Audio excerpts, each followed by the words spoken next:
So, hi everybody. Today I'm going to be talking to you about work health and safety, risk and compliance.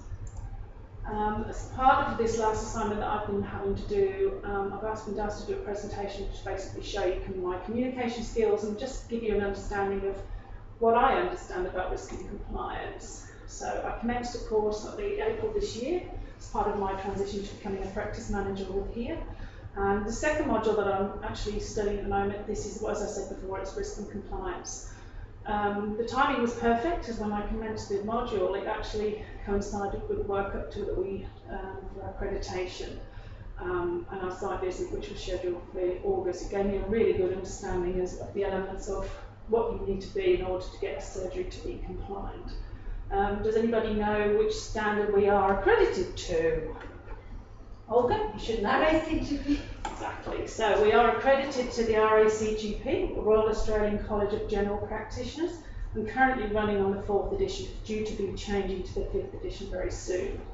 However, the governing organisation is actually Standards Australia. This is the body who manage and control the development and release of all the standards in Australia, and then the RACGP will then pick up key elements of that, as in that are appropriate to general practice, for example, complaints handling, compliance programs, risk management, and records management. One definition of compliance is the outcome of an organisation meeting its obligations.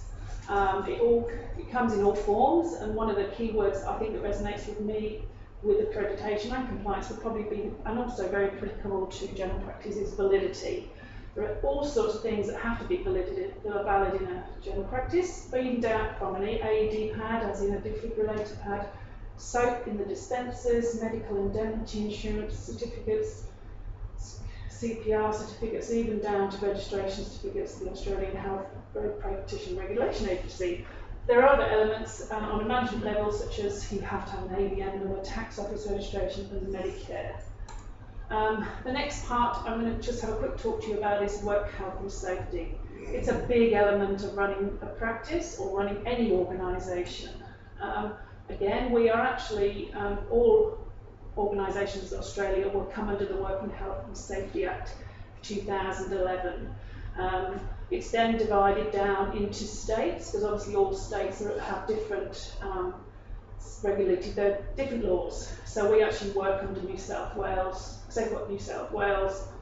It's really there, the main object of the Act is to provide sort of a balanced and nationally consistent framework to secure the health and safety of workers and workplaces. Actually, from this module, I've learned so much, actually, that I'm going to eventually will be implementing into Northside. And one of the first things I'm going to do is going to set up our own work health and safety committee. We've nominated representatives from each area, nurse, doctor, administration, management.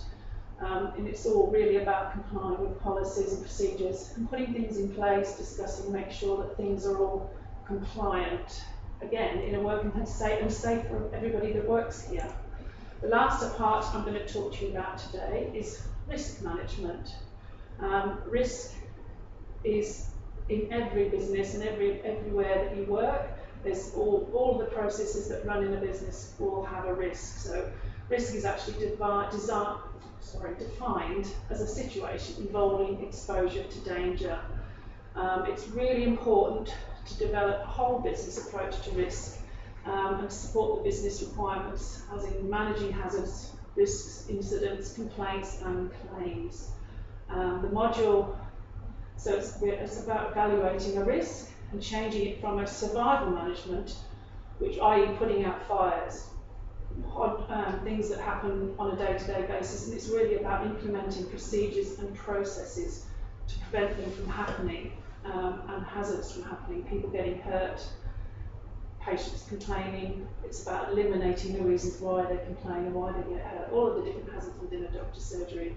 Again, this module has been really helpful for me. You don't actually think about risk, you don't think about compliance and all these things and processes in an organisation. So a risk, just to give you an idea, is actually assessed by its likelihood of its happening over the actual the consequences of it happening. So in other words, I did actually do a little bit of work on a needle stick injury. Now, the consequences of a needle stick injury would probably be generally a sort of a moderate to high outcome.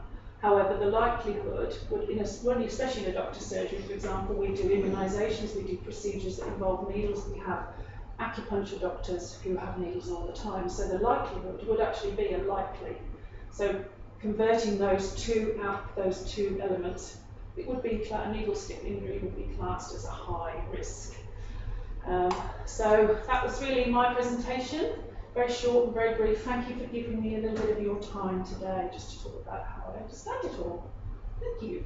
Thank you. Okay. 5 minutes. Very good. Well done.